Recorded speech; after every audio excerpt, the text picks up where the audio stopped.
halting barbell deadlift. So we're doing the halting motion, or that stopping just below your knee, to help create tension into your lats and maintain good pulling mechanics from the floor.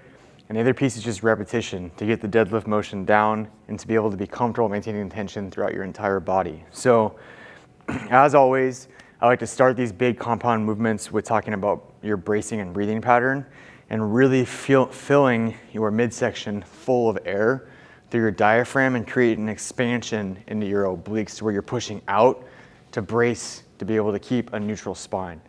A lot of times people will kind of like suck in, and then they're going to do excessive rounding of their upper back. Not that rounding is bad, but just we want to be able to brace through our midsection to be able to have good breathing patterns for stability, to set yourself for success as we build the weight, okay? So another way to think about it is if you take a belt and you put it around your belly button and you put it like one notch too loose, you want to be able to breathe out into that belt and fill up all the space.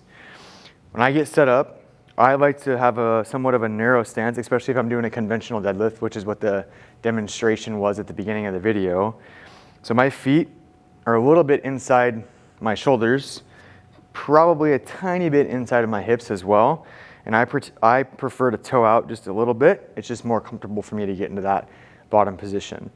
The other piece is being able to engage your lats. So a simple way to feel that is just standing, taking your hands, reaching toward the floor as hard as you can. You'll feel your lat, and most of you will feel it in your chest as well. And then from this position, I'm gonna breathe in through my nose, expand my belly, and now I have a good starting position. So I have all this tension, but I can still talk. A lot of people will bear down and have a hard time maintaining this relationship of the tension and the lats, and then you ask them a question or ask them to talk and they can't talk. You should be able to maintain a conversation and keep that tension through your midsection. Then when I go down to the bar, I'm gonna grab the bar, I'm gonna pull the tension out of the bar. Typically you'll be able to hear a little bit of a click.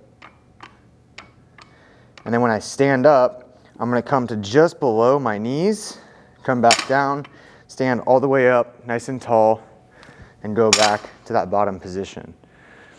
So it's key that when you're doing the lifting portion or the pull from the floor, when you go back down and come back up, you're trying to have relatively straight bar path. You're trying not to sway front to back, and you're trying not to avoid your knees. That's another mistake that we'll see a lot in our gym is when people are pulling from the floor, they're trying to pull around their knees to avoid the knees, the bar hitting the knees. As long as you're extending your legs and your hips at the same rate, the bar is not going to hit your knees. The last piece here is remembering to breathe, because this is a two-part movement, right? We're going to come up, pause, back to the ground, stand back up. You got to be breathing with each rep so you're not bearing down and getting lightheaded as you're going through it. And then, not last piece, I lied, foot pressure. We want to make sure that the pressure under our foot is equalized. So these shoes are okay for deadlifting, preferably barefoot or a very minimalist style shoe.